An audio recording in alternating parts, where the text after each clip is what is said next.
Israel और फिलिस्तीन के बीच खूनी जंग एक बार फिर शुरू हो चुकी है। फिलिस्तीन के कट्टरपंथी संगठन हमास ने 10 मई को इजराइल पर मिसाइलों की बारिश की और अब इजराइल की जवाबी कार्रवाई करने पर फिलिस्तीन कांप उठा है। हमास की जो मिसाइल हैं, उनसे इजराइल को उनके अचूक अस्त्र आयरन डोम ने भारी नुकसान से बचा लिया, लेकिन अब इजराइल की जवाबी कार्रवाई और हवाई हमलों से फिलिस्तीन की शामत आ गई है। दोस्तों, इस जंग से जुड़े कई वीडियो आपने इंटरनेट पर देखे होंगे। उनमें से एक वीडियो में आपने देखा होगा कि इजराइल की तरफ जा रहे मिसाइल हवा में नष्ट हो रहे हैं। जी हाँ, इजराइल की रक्षा करने वाला ये अचूक अस्त्र और कोई नहीं बल्कि शानदार टेक्नोलॉजी से लैस इजराइल का आयरन डोम ही था। इसे आप इजराइल का रक्षा कवच भी कह सकते हैं। दोस्तों, जैसा कि नाम से ही स्पष्ट है कि आयरन यानी कि लोहा, डोम यानी कि कवच। इजराइल को आसमानी हमले से बचाने की जिम्मेदारी इसी रक्षा कवच की है, लेकिन इसे बनाने की तकनीक उतनी आसान नहीं है जितनी देखने में लगती है। दोस्तों, आज इसी रक्षा कवच के बारे में हम इस वीडियो में बताएंगे, इसलिए अंत तक बने रहिए इस वीडियो के साथ। दोस्तों, सन 2000 और 2001 के आसपास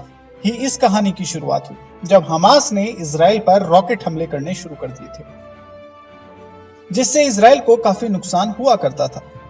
हमास बड़ा खुश हुआ क्योंकि उसके हाथ एक ऐसा हथियार लग चुका था जिसके सामने इजराइल बेबस नजर आ रहा था और वो इजराइल को घुटनों पर ले आता था। इसलिए हमास ने इस रॉकेट का नाम कस्साम रख दिया। दोस्तों, हमास को ईरान जैसे देशों से ताकत मिली। उसने इजराइल पर और अधिक मजबूती के साथ और ज्यादा रॉकेट दागने शुरू किए, वो भी एक दो नहीं बल्कि रोजाना दर्जनों रॉकेट। ये सिलसिला बदस्तूर जारी रहा। यही नहीं, साल 2006 में चरमपंथी संगठन हिजबुल्लाह ने इजराइल पर 4000 रॉकेट की बारिश कर दी और इजराइल फिर उनके सामने बेबस नजर आया और कई इजरायली नागरिक मारे गए। पूरी तरह परेशान हो चुके इजराइल ने साल 2007 में एक ऐसा हथियार बनाने की शुरुआत की जो इजराइल को हर एक आसमानी हमले से बचा सके। लेकिन ये इतना आसान नहीं था। इजराइल के वैज्ञानिक दिन रात लगे रहे और अपने मकसद को अंजाम तक पहुंचाने की कोशिश में लग गए। इजराइल को एक ऐसा डिफेंस सिस्टम बनाना था जो आसमान से आई हर बला को इजराइल के आसमान में ही मार गिरा दे। दोस्तों, अमेरिका इससे पहले ही एक ऐसा हथियार बना चुका था जिसका नाम था पैट्रियट। अमेरिका इसे बेचने के मंसूबे से पूरी दुनिया में इसके बहुत बढ़िया होने का ढिंडोरा पीटता था और इसका एक्यूरेसी रेट भी बहुत कम था। इसलिए अमेरिका ने इजराइल को ऐसा हथियार बनाने से रोका, क्योंकि अमेरिका को लगा कि जब हम नहीं बना पाए, इतनी एडवांस टेक्नोलॉजी होने के बावजूद हम नहीं बना पाए, तो इजराइल कहां से बना पाएगा। लेकिन इजराइल नहीं माना और अमेरिका से हथियार बनाने में आने वाले खर्च में मदद मांगी।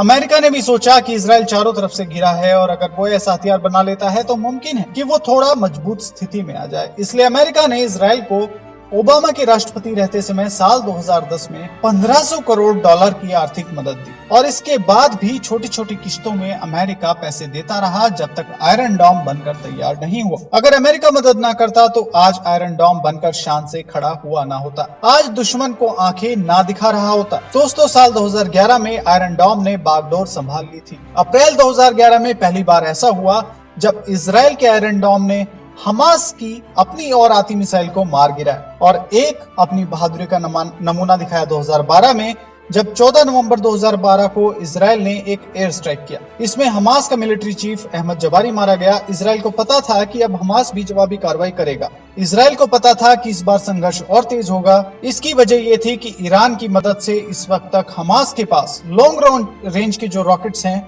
मिसाइल्स हैं, वो भी आ चुके थे। वो अब टेल अवीव शहर और जेरूसलम शहर को निशाना बना सकता था। इजराइल का अनुमान गलत नहीं निकला। इस संघर्ष के दौरान नवंबर 2012 में पहली बार हमास के रॉकेट्स राजधानी टेल अवीव पहुंचे। जब टेल अवीव में पहली बार रॉकेट अटैक का वार्निंग सायरन बजा तो भी लोगों में पैनिक नहीं फैला, क्योंकि उस वक्त तक आयरन डोम खुद को साबित कर चुका था। इसका एक्यूरेसी रेट 80 से 90% के बीच था। इसका मतलब था इजराइल को कोई नुकसान नहीं होगा। इसका मतलब ये भी था कि हमास के संसाधन बर्बाद हो रहे थे। उसके पास आयरन डोम का कोई तोड़ नहीं था। इसी वजह से जबारी की हत्या के एक हफ्ते बाद यानी 21 नवंबर 2012 को इजराइल और हमास के बीच सीज फायर हो गया। अगर पहले का वक्त होता जब आयरन डोम नहीं था तो संघर्ष तेज होने पर इजराइल को गाजा में अपने सैनिक तैनात करने पड़ते, हफ्तों तक हिंसा चलती रहती। मगर इस बार ऐसा नहीं हुआ। इजराइल ने इस सफलता का सारा क्रेडिट दे दिया आयरन डोम को। दोस्तों, पिछले 10 सालों से आयरन डोम इजराइल का लाडला बेटा बना हुआ है। दोस्तों, ये तो थी आयरन डोम की जन्म कुंडली। अब नजर डाल लेते हैं इसकी टेक्नोलॉजी पर। दोस्तों, आयरन डोम कई सारी बैटरी की मदद से काम करता है। अरे चार्ज करने वाली बैटरी नहीं, बल्कि इसमें लगे कई सारे रॉकेट की एक यूनिट को एक बैटरी कहते हैं। दोस्तों, इस बैटरी के 3 हिस्से होते हैं।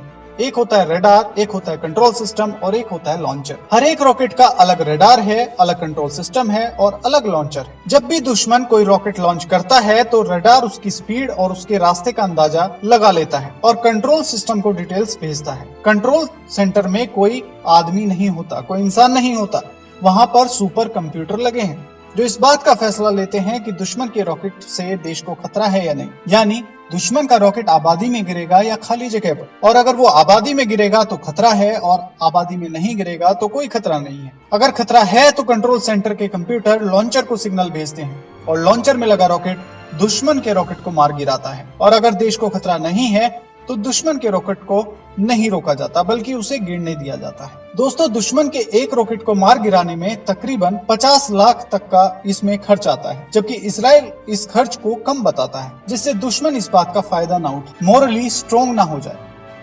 आयरन डोम की खास बात यह है कि इसका रडार, कंट्रोल सिस्टम और लॉन्चर तीनों अलग अलग हिस्से हैं और यह एक जगह फिक्स्ड नहीं है।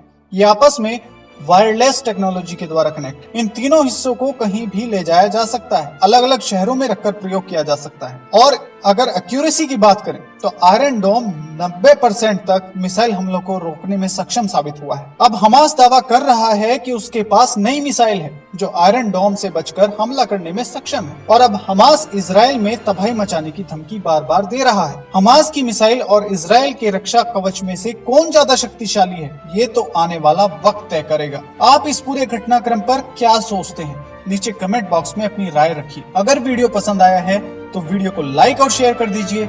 चैनल पर नए हैं तो सब्सक्राइब कर लीजिए। मिलते हैं अगली किसी नई जानकारी के साथ, तब तक के लिए आपको ये वीडियो पसंद आया है तो इस वीडियो को लाइक कर दीजिएगा और चैनल पर नए आए हो तो चैनल को सब्सक्राइब करके बेल के आइकन को प्रेस कीजिएगा। अब हम आपसे मिलेंगे अगली वीडियो में, तब तक के लिए